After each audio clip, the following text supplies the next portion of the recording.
Episode 33, Kebencian Andara terhadap sang ayah. Andara hari ini memutuskan untuk tidak pulang ke rumah. Dia masih marah dengan ibunya yang dengan mudahnya memaafkan sang ayah. Apakah ibunya masih mencintai pria pengkhianat seperti ayahnya itu? Sungguh tidak pernah Andara bayangkan, jika pria itu kembali lagi, mau bicara apapun sang ayah, Andara tetap tidak bisa mempercayainya. Sungguh dia benci dengan laki-laki pengkhianat. Dara, kamu tidur di kamar tamu atau di kamarku? Tanya Axelo saat pria itu kembali dari kamar tamu untuk mengecek kondisi kamar itu yang lumayan cukup bersih dan rapi. Axelo memang mengutus seseorang untuk membersihkan apartemennya setiap 3 kali seminggu. Di kamar tamu saja, maaf jadi merepotkan mas, jawab Andara lemah.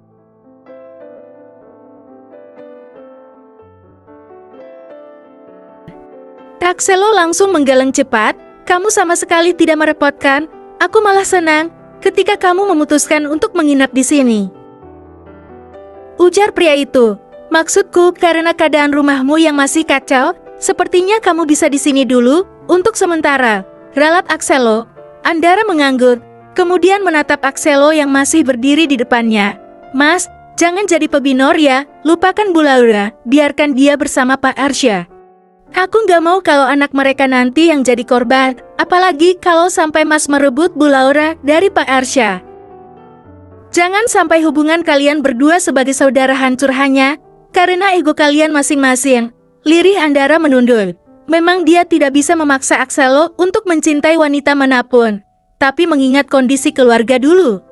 Andara jadi berpikir, jika Axelo harus benar-benar melupakan Laura dan membuka hatinya untuk wanita lain, Andara tentu merasa kasihan terhadap putri yang nantinya bisa sangat membenci ibunya seperti dirinya yang membenci sang ayah. Mas Axel harus melihat keadaan putrinya Bu Laura yang nantinya akan sama sepertiku. Apa Mas Axel nggak kasihan? Ujar Andara lagi.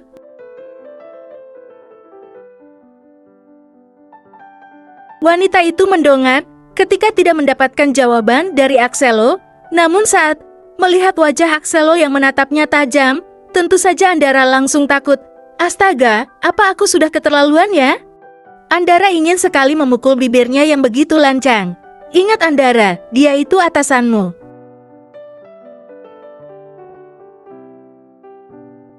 Axelo berjalan mendekati Andara, tubuhnya menunduk hingga wajahnya mendekati wajah wanita Andara, membuat wanita itu langsung terkesiap. Aku tahu, terima kasih, karena telah mengkhawatirkanku. Sebaiknya kamu cepat tidur, besok ikut aku ketemu sama Arsya.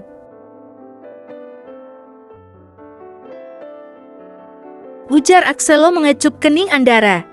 Wanita itu melotot sempurna ketika mendapatkan perlakuan seperti itu dari Axelo, namun si pelaku hanya biasa saja dan melengos pergi meninggalkan Andara ke dalam kamarnya. Kenapa si bos ini? Jangan bilang kalau dia mulai tertarik denganku. Bintang. Andara masuk ke dalam kamar tamu di apartemen Axelo. Wangi sitrus langsung tercium ketika dia masuk. Sejak tadi Andara mematikan ponselnya dan malam ini dia berencana menginap di apartemen bosnya. Biarlah dia menenangkan diri terlebih dahulu. Andara belum siap jika dia harus pulang ke rumah, karena nantinya dia akan bertemu dengan ayahnya. Sebenarnya Andara sangat menyayangkan ketika ibunya memilih menerima kembali sang ayah. Pria durjana yang membuat masa mudanya begitu kelam, besar tanpa kasih sayang ayah, sudah membuat Andara terbiasa. Hingga kini dia pun tidak membutuhkan lagi sosok ayahnya. Andara mampu berjalan sendiri, didampingi sang ibu, dia sudah tidak memerlukan sosok ayah, karena sejak ayahnya pergi meninggalkan sang ibu demi wanita lain. Saat itu pula Andara benar-benar menaruh rasa benci yang teramat dalam di relung hatinya, untuk seorang pria yang pernah menjadi cinta pertamanya waktu kecil. Biarlah dia dianggap sebagai anak durhaka, karena membenci ayahnya. Andara hanya berusaha membuat pertahanan, agar tidak diinjak senaknya seperti anak tidak tahu diri.